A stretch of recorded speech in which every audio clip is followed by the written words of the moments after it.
you got to win the midterms. Because if we don't win the midterms, it's just going to be, they'll find a reason to impeach me. I'll get impeached.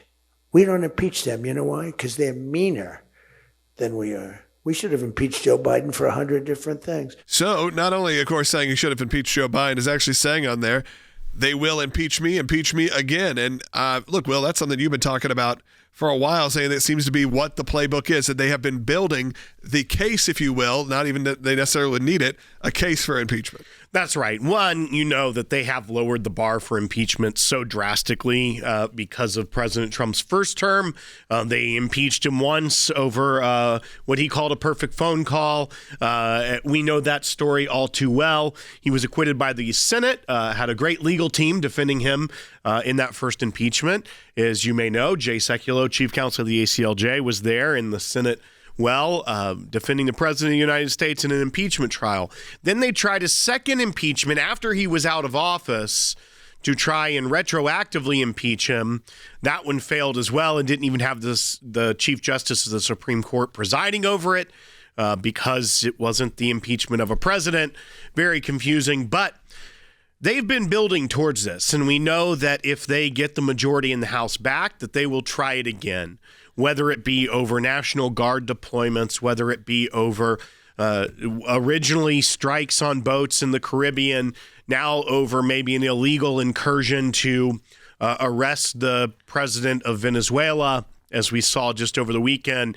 They are building towards it. It's just which one of their narratives, their threads, will they choose to stick it out with? They are going to do that if they have the majority in the House of Representatives. If they have the majority, they get it done. I think that's kind of clear. Yeah, he's impeached. Easy. That's going to happen. He's done enough that would be the gray area for them to make their case. And again, why not put America through that again?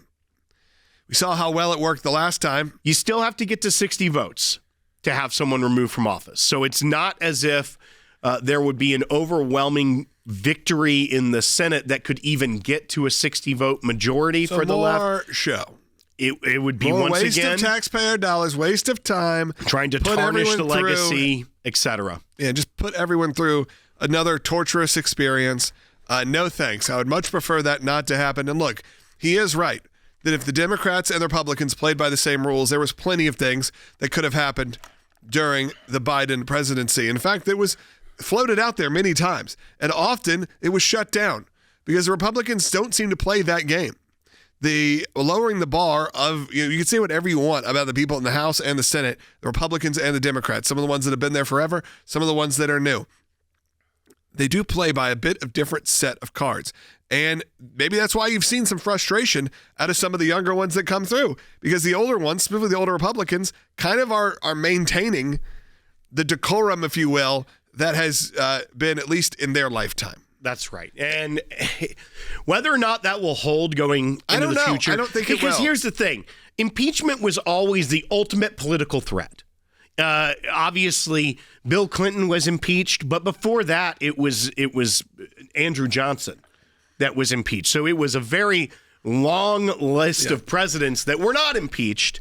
But then you had the Nixon era where impeachment was looming and he resigned. It was going to happen, yeah. But then you went old Tim Walz. You had, what did you have? You had impeachment of Bill Clinton. Also not a crook. Also not a crook. You got some zingers today. Yeah. But then what happens? That becomes the ultimate threat. Bill Clinton was impeached, not removed from office. But then how many times did the left start to chant for George W. Bush, impeach him, impeach him? Then Obama, impeach him, impeach him. But what did Congress never actually do? They never got to that. They never got the job done. With Trump, they broke through that invisible barrier, that red line in the sand twice. And once wasn't he not even in office anymore? Right? He wasn't even in office anymore. Yeah. They decided just for old time's sake, let's go for an encore. Now today they are doing something to try and set it up as well. They are having a kind of a mock hearing about January 6th. As well as kind of a memorial, as that is their kind of agenda day. They are bringing that back up. It is the anniversary of January 6th today. So that is where their focus is. At the same time, the president is saying they're going to try to re-impeach me. He doesn't have to be some sort of crystal ball reader to know that this is coming. This is the apparent playbook now. And it is going to be interesting to see if there is any sort of course correction in the Democrat Party if they do this and it fails once again. Do they finally get over this obsession with waging this political tool, this political show trial, for any reason under the sun when it's just policy differences? I think as long as you have a President Trump or someone in that ilk, someone who feels like President Trump, maybe someone who's willing to break some political norms, no, I think this will be the standard. I think this is the standard going forward. And by the way, like you said, I wouldn't be surprised to see if the Republicans switch it up and start doing the same thing. I don't approve of it. I don't like it. But I wouldn't be shocked as some of these younger ones become more seasoned, become the senior leadership, that this starts happening more and more. I don't like it. I would love to see us return to something a little bit more civil in that, but it doesn't feel like it's on the horizon. I mean, look, if they were successful, if some bizarre reason they were successful in removing him from office, do you think they really want a President J.D. Vance? And the answer to that is no, they do not want a President J.D. Vance. So that's how you know that this is still a bit of a show. Because before you would have had a President Mike Pence. Okay, regardless, at least it would have been a calmer situation. You may not have approved of him, but it would have been a calmer situation. A President J.D. Vance, way different. Way different. You're talking about someone who is not afraid to speak his mind or say things that are controversial or do things that are controversial or even say things that I would say go against even the traditional conservative platform. You would have a very, very different time. So I don't believe that they think they can get this done, but they know that it is painful. Right. And it is a painful experience to go through, whether you are the person being impeached, the family of the person being impeached, the administration, the amount of time and effort you have to put in to this kind of thing. It's not some silly, fun, throw it together, put it together. It is really straining. So like Will said, it would theoretically, in many ways, end any movement of President Trump's agenda through at least the House and Senate. Yeah, I mean, that would be the very first and obvious thing is that even if they weren't moving forward with impeachment, I don't think that there is any desire for any sort of working together. In history, the bipartisan thing started to come about after midterm elections when it's like, okay, we lost having a majority. Now we're going to have to figure out how to work together.